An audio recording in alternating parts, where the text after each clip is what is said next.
next topic for entertainment news, we have the response to The Little Mermaid after the release. So I saw a bunch of people with the speculations, and myself included, we're thinking, was this going to be one of Disney's lesser loved or poorly received live adaptations of one of the classics? But what was one thing that was interesting was a article that I saw in Forbes. It was a YouTuber and a critic by the name of, I think, was it Erik Kain? What's your last comment? Sorry. Hey, see, we got Ray Orr in the house. Don't worry, Ray. No, this is not one of those hit piece channels. No, don't worry about it, brother. Don't worry. It's gonna get. But I didn't even know what's going on with the. You're getting ahead of us, Ray. Stop. But we got Ray Orr in the house. And I'm gonna mention, because I spoke to Ray directly on other things too. But I appreciate you stopping in, man. We got celebrities joining us right now here in the rundown. He's like, man, I don't even know what's going on. Throw me off on my topic right now. I'm talking about Little Mermaid right now. This was something that popped up that I thought was pretty interesting from Erik. It was from Erik Kain, critic, and he wrote an article for the Forbes. So I'm gonna go full mass and read it off to you guys real quick. What he had to say. He says something fishy is going on with The Little Mermaid's Rotten Tomatoes user reviews. The critic score is just 67% as I'm writing this, while audience are giving it a whopping 95. Meanwhile, Metacritic, The Little Mermaid's page, reflects almost the complete opposite of what Rotten Tomatoes has. Many people not invested at all in the culture wars are nevertheless tired of the live-action remakes. I find it utterly preposterous that this film would score that much higher with audiences than with critics.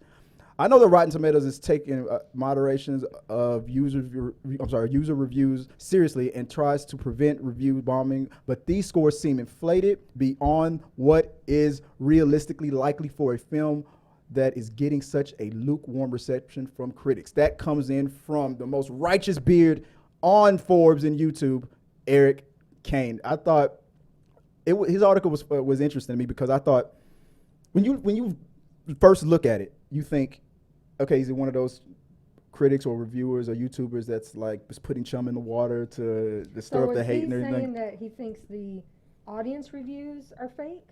He's keeping the story mostly on what the perception looks like on Rotten Tomatoes and how it's not balanced based on what past live action adaptations did and what we're going. And to be fair, he did acknowledge the review bombing, like he said in that quote. He acknowledged things like that, but he also felt like it was over heavy-handed. I guess I'll say it like that. I can tell you just from my own Facebook page, mm-hmm. I have seen nothing but people say they love it, and these are from people that I typically would have expected them to be like, I'm not watching that movie. Yeah. But they've all been like, oh, it was great. So I'm not surprised that the audience scores are great. I'm usually one that's more critical of the critics because they frequently will bash a movie that is meant for fun. And that was what I gave him I gave the whole article a read, and I watched him talk about it again on his channel. And I could tell, like, whenever you do a down the middle type of a review, people are going to interpret it their own way. People who want to bash it are going to think this is for them. This is chum in the water for them. Yeah, that's right. They're forging the audience scores. They're trying to save this movie. They're Disney shills and all that stuff. And people who say shill all the time, you guys, I mean, you never even said that word in elementary school, middle school, or high school, and whatnot. People are always trying to bash critics. Like, oh, these are such corporate Disney shills. You sound like a shill when you say that. I'm sorry. You sound all fuddy-duddy. These critics, they don't know what they're talking about. Like, stop saying shill. It's like it's becoming one of those words that you say a billion times, it loses all meaning. Just say it sucked. If you don't like something, it sucked. It sucked. Or it was awesome. Let's go there. But anyway, let me go off on that. But Erik Kain gave his report, and then he said in that review that he also, this was before he saw the movie. I was like, I pulled back. I was like, dude, you haven't even watched the movie yet, and you're giving a report based on what you're looking. He's giving a report based on the data, and he was giving his opinion on that. Rotten Tomatoes, Metacritic, blah, blah, blah. But what I found funny was 2 days later, he went with his family to go see it. And the update to all of that was, after seeing the movie, This is after Disney obviously kidnapped him and made him watch it. He said, I guess you can lump me in with the audience on this one. It's a treat. I'm surprised it's getting this high of an audience review score, but it's really worth seeing on the big screen. I'm happy to have been wrong. Erik Kain obviously forced to watch The Little Mermaid, Clockwork Orange style, with Bob Iger and Haley Bailey. It's just a fun ride. Yeah, it was. Why are we being so serious? It was. I've noticed that most people who go and see the movie come back with a different opinion. Unless you go, I can tell if you're the type of people that's going to go in knowing that if your audience is all about the bashing stuff, and that's where you make your money. I can always hear it in your voice. I can tell if you're going in with that agenda, and I can hear it if you're going in kind of skeptical and like it changed my. It doesn't even have to change your mind. I don't care if you didn't like it, you didn't like it. But I can hear it in your voice if you're just bashing it for the sake of bashing it, whether you agree with that opinion or not. I always joke and I always say, the YouTube gods give me enough, can guarantee me 1 million subscribers and $1 billion in the bank. I love Chris Hemsworth, but I'll make him fucking cry with my words every day. I've told this many times before, and it's old. You know, way back in the day, took my son to see the Power Rangers movie because super Power Rangers fan. I didn't go to see that movie for myself. All right, I took my child to see it because it's a kid's movie and it was for him. He loved it. It was the best thing that was ever made. I watched. Then it turned you into a Power Rangers fan. I was like, it's a cheesy kids movie, and of course the reviews were like 2 thumbs down, blah blah blah. I was like, it's for kids. Yeah. Why are we reviewing this as adults? Going, it's poorly done. It doesn't have a good plot. It's stupid. Because it's not for you. Well, on top of that, moving on to you didn't ask my kid, who's like, oh, this is the best thing I've ever seen. Right. Another criticism that came in, I thought it was kind of funny, came from unlikely source. It came from a pop star or a pop singer. I don't know if she's still a star, and I don't know. I don't really follow. Miss Paloma Faith, who saw the movie and said, as a mother, you guys are wondering why I use this picture. As a mother of girls, I don't want my kids to think it's okay to give up your entire voice and your power to love a man. What the F is this?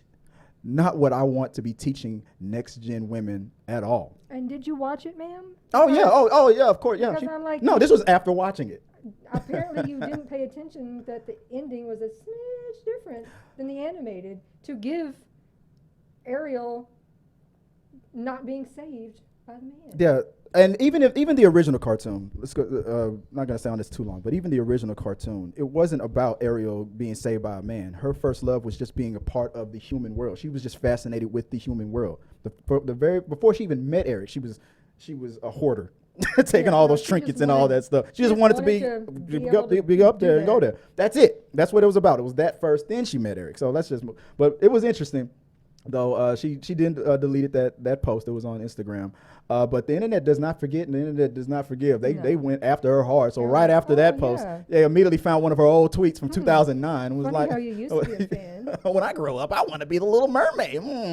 Interesting. I'm telling you, the internet is undefeated, and they kept up the chatter. They even found something after that. Another quote from her that says, "I never tried, but I always fantasized about it, and I think that if I could have an open relationship where only I was allowed, it would be perfect." I mean, people bashed on a whole bunch of stuff that she said back in the day. So it's like you're talking about the internet is forever. Yeah, folks. You're talking about what's with this and that and the other. As a mother and this and that, they're like, look, hey, you. I ain't kink shaming. I mean, there's some stuff that I want to do that this one right here won't let me do either. But it's just that's what the internet does. The second you go against something that some people like, they gonna dig all until you're past, until you're I don't know, until you have to delete the post, make an apology, whatever. I don't know. The war continues. I don't know. Keyboard warriors and their problems. I don't know. Anyway, hey guys, thanks for watching this video. I really do appreciate it. Hit the subscribe button, like, and comment your thoughts on this topic or any topics that you think that we should talk about in upcoming videos. Also, you can follow us at T3 Medias on Instagram, Twitch, Facebook, TikTok, Twitter, and we also have a T3 Media Studios podcast where we post our movie reviews and episodes of The Rundown. Till next time, guys.